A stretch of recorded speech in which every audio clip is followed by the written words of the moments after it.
Welcome back to the second episode of the final round of the Micro Pistol Ammo Quest, looking for the best, most effective ammunition for a 380 micro pistol. Now, we've already gone through the first round where I put about 14 or 15 different types of hollow point ammunition through bare gelatin, ClearBallistics gelatin. Those that performed best in the bare gelatin, I've gathered them back together, and now we're going to test through this stuff. This is a bucket of professional grade ballistic gelatin. This is the organic stuff, the actual boiled up pigskin and whatever else they make it out of. And we've also got a whole lot of professional grade 16 ounce per square yard IWBA-specification heavy denim. And we've of course got the micro pistol. This is the Taurus TCP, but the 2.8 inch barrel, it'd be equivalent if we were using a Ruger LCP or any of the other highly common micro pistols like a Sig P238 or whatever. And in this episode, we're testing the Fiocchi Extrema. Now, the Extrema did great in the bare gelatin. We got 13.4 inches of penetration and complete expansion in the bare gelatin. Difficult to ask for more than that. If somebody had told me that a little 380 was capable of pushing an expanded hollow point through 13.4 inches on average, I would not have believed it had I not done my own testing. But I've done that layer of testing.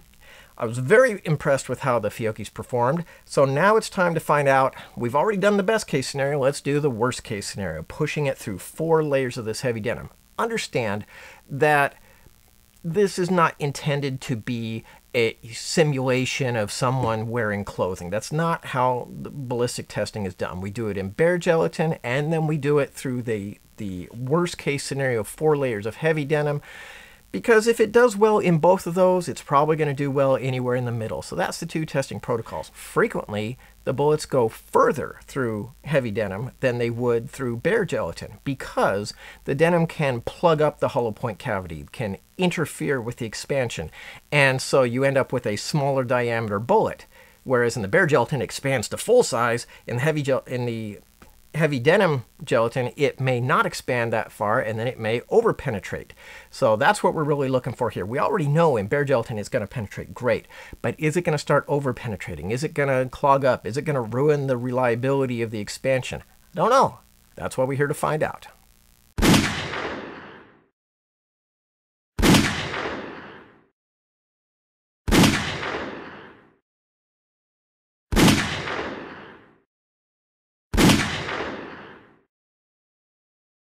Examining the gel block results from the Fiocchi Extremas. They're really good. A little bit hard to see here because I have a different test. All these bullets that were headed this way, that's a different test. I was using this portion of the block in case there was over penetration out of this shortened 15-inch block, and there actually was a little bit. I had 2 bullets go. The Extremis did really well, but not perfect because one of them failed to expand. The denim must have clogged it or something because I'm looking at it right here, and it ended up at 18 3/4 inches. Now, the FBI cutoff for acceptability is 18 inches. So by FBI standards, I'd have to call this a fail. But we're not the FBI, and I got to tell you, 18 3/4, it's just a little bit over the max, and at least it's not under the minimum. You know, I'd rather have over the max than under the minimum. So we ended up with 4 bullets in the block. Unbeknownst to me, as we were shooting it, the one in the lower right corner actually came out and exited out the side. So I don't have that one to compare, but I do have 4, and the 4 are fantastic. As far as penetration goes, the Extremis did extremely well. The shortest one was 14 1/4, and we had one at 14 1/2. Now, we got one at 15 1/4. Notice that that is in the second block. My numbers aren't wrong there. Normally a gel block is 16 inches, but this one, based on the mold that I used, was a 15-inch block. That's why it's taller. It is fatter, but not quite as long. So it's truly a 15-inch block.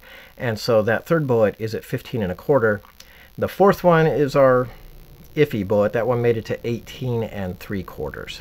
Ideally, that would have been under 18, but this is what we got. So we get a 4-shot average of 15.69 inches. After extracting the Extremis out of the gel block, I'm a little less enthusiastic.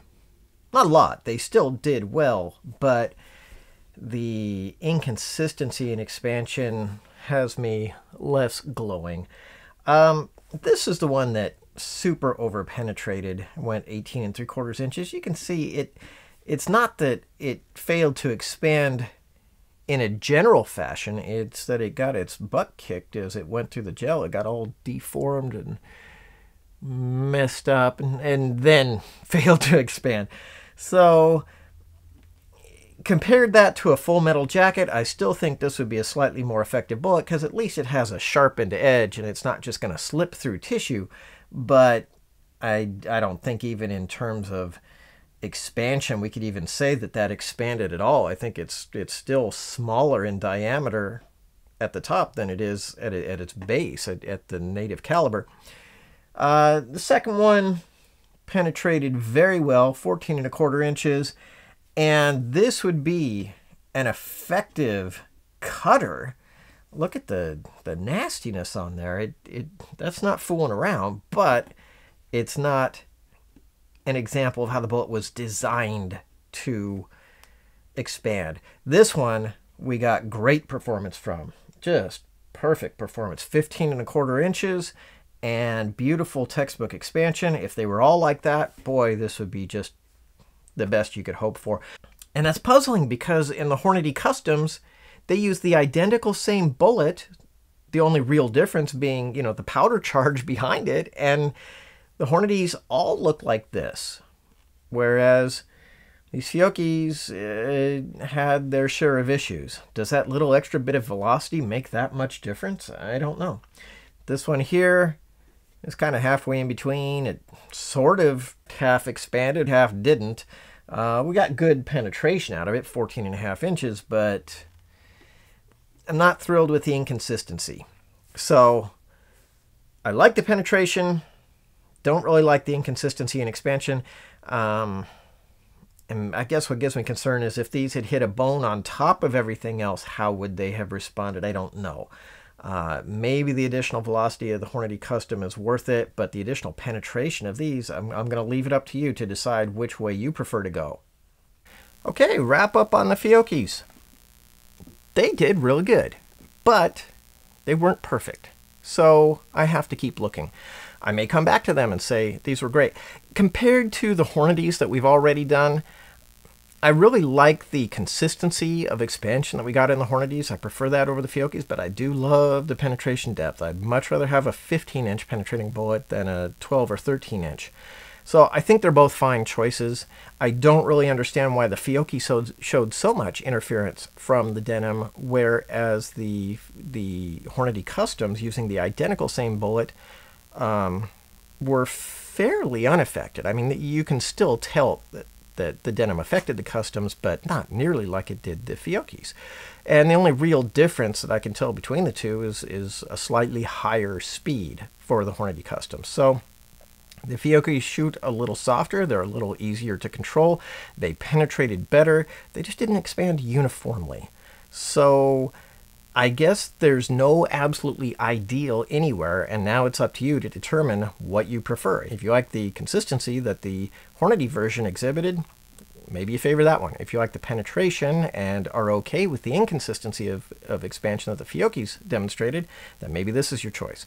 If you're not sold on either, then hey, stay tuned. I got more episodes of this. I got at least 4 more, actually I think 5 more episodes through the ballistic gel, so maybe you'll find the round you're looking for in one of these upcoming episodes. Subscribe to the channel and you'll be notified as soon as they're posted. Thanks for watching.